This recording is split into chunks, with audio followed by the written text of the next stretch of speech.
Je disais que 80% de l'export ici était fait autour de la viticulture, des fruits et principalement des agrumes en début de semaine.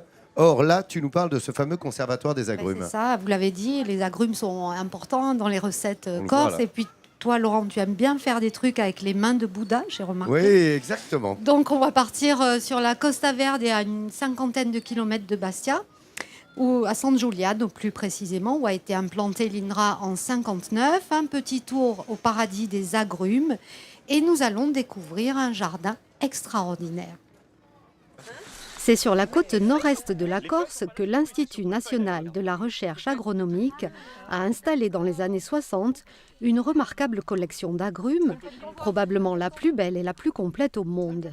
Il est rare que l'INRA ouvre ses portes au public.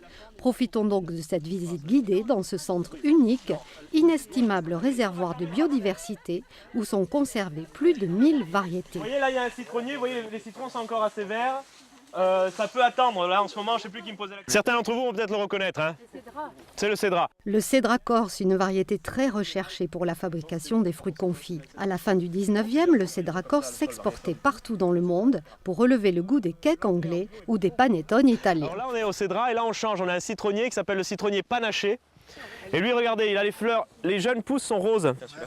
Le citronnier panaché et sa pulpe rose, mais aussi le citron caviar, utilisé par les restaurants de luxe pour agrémenter le champagne.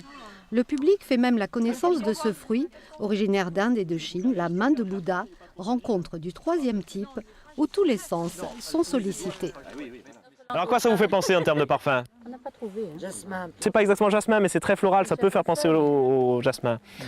En fait, ce fruit-là, vous le connaissez, comme le dit Sajad, c'est de la bergamote. Ah, ouais, c'est ça. Qu'est-ce que vous avez le plus étonné? Eh ben, ce qui m'a beaucoup étonné, c'est la pluralité des variétés qu'il y a en Corse, c'est extraordinaire. Plus de 1000 variétés sur 13 hectares, le conservatoire de San Giuliano rassemble des agrumes qui se sont croisés naturellement. C'est aussi un laboratoire à ciel ouvert pour créer de nouveaux fruits. L'intérêt, c'est répondre à une demande du marché, d'avoir des fruits aussi extraordinaires que la clémentine, mais pendant une période un peu plus longue, et surtout qu'ils soient tout le temps sans pépins pour éviter d'avoir les mains dans la bouche en permanence. Des fruits bien utiles comme ce pamplemousse de Chine, un agrume ancestral utilisé depuis des siècles pour résister à la grippe. Quant à la clémentine, elle reste bien sûr la star incontestée des agrumes insulaires, servie par des conditions climatiques exceptionnelles qui lui donnent une couleur et un goût très appréciés de tous les connaisseurs, ici et au-delà de nos frontières. Dis donc, c'est beau, hein, Michel? Il est beau, ce jardin. Et en plus, vous avez la chance de trouver à Paris des clémentines corse. C'est quand même la clémentine la meilleure au monde. Hein, Oui, puis, Vincent?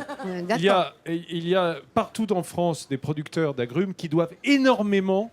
Non, mais ça, c'est reconnu internationalement. Voilà, San Giuliano, c'est vraiment Ouais.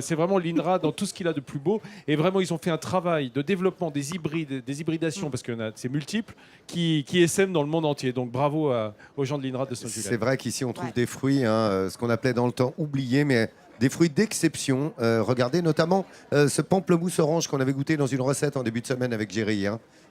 Non, c'est orange citron. Hein, comment ça s'appelle? Absolument. Super bon. C'est de citron de Meyer, qui est un voilà. hybride orange-citron. Mais les hybridations dans les agrumes, c'est presque naturel. Hein.